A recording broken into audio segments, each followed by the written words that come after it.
ದಾವಣಗೆರೆ ನಗರದಲ್ಲಿ ನಿನ್ನೆ ಮತ್ತು ಇವತ್ತು ನಡೆದಂತಹ ವೀರಶೈವ ಪೀಠಾಚಾರ್ಯರ ಹಾಗೂ ಶಿವಾಚಾರ್ಯರ ಶೃಂಗ ಸಮ್ಮೇಳನ ಅತ್ಯಂತ ಯಶಸ್ವಿಯಾಗಿ ಸಮಾರೋಪಗೊಂಡಿದೆ.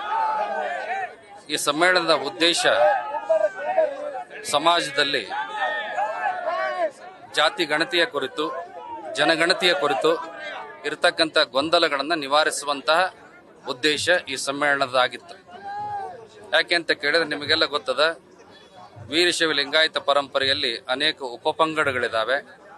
ಕಾಲಕಾಲದಲ್ಲಿ ಬಂದಂಥ ಸರ್ಕಾರಗಳು ಸವಲತ್ತಿನ ಮೀಸಲಾತಿಯ ಆಮಿಷವನ್ನು ಒಡ್ಡಿ ಆ ಎಲ್ಲ ಉಪಪಂಗಡಗಳನ್ನು ಒಂದೊಂದಾಗಿ ಬೇರೆ ಬೇರೆಯನ್ನಾಗಿ ಮಾಡಿ ಸಮಗ್ರ ವೀರಶೈವ ಸಮಾಜದ ಒಂದು ಅಖಂಡತೆಯನ್ನು ಒಡೆದು ಹಾಕಿರ್ತಕ್ಕಂಥದ್ದನ್ನು ಬಹಳ ವಿಷಾದದ ಮಾತುಗಳಿಂದ ನಾವಿಲ್ಲಿ ಹೇಳಬೇಕಾಗ್ತದೆ.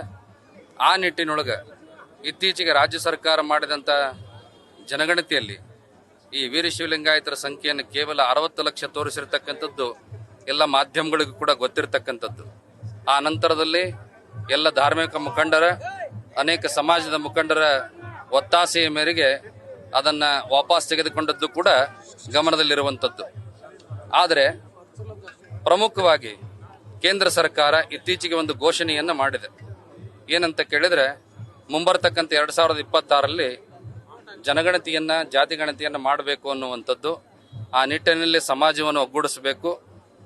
ರಂಭಾಪುರಿ ಜಗದ್ಗುರು ಹೇಳಿದ ಹಾಗೆ ಎಲ್ಲರೂ ಕೂಡ ಉಪಪಂಗಡಗಳು ವೃತ್ತಿಯಿಂದ ಏನೆಲ್ಲ ಆಧಾರಿತವಾಗಿ ತನ್ನ ಹೆಸರನ್ನು ಪಡೆದುಕೊಂಡಿದ್ದಾವೆ, ಅವರೆಲ್ಲರೂ ಕೂಡ ಮುಖ್ಯವಾಗಿ ವೀರಶೈವ ಲಿಂಗಾಯತ ಪರಂಪರೆಯೊಳಗೆ ಬಂದು ಆ ಗಣತಿಯಲ್ಲಿ ವೀರಶೈವ ಲಿಂಗಾಯತ ಅಂತೇಳಿ ಬರೆಸಬೇಕು ಅನ್ನುವಂಥ ಚಿಂತನೆಯನ್ನು, ನಿರ್ಧಾರವನ್ನು ಮಾಡತಕ್ಕಂತಹ ಹಿನ್ನೆಲೆಯಲ್ಲಿ ಸಮ್ಮೇಳನವನ್ನು ಆಯೋಜನೆ ಮಾಡಲಾಗಿತ್ತು.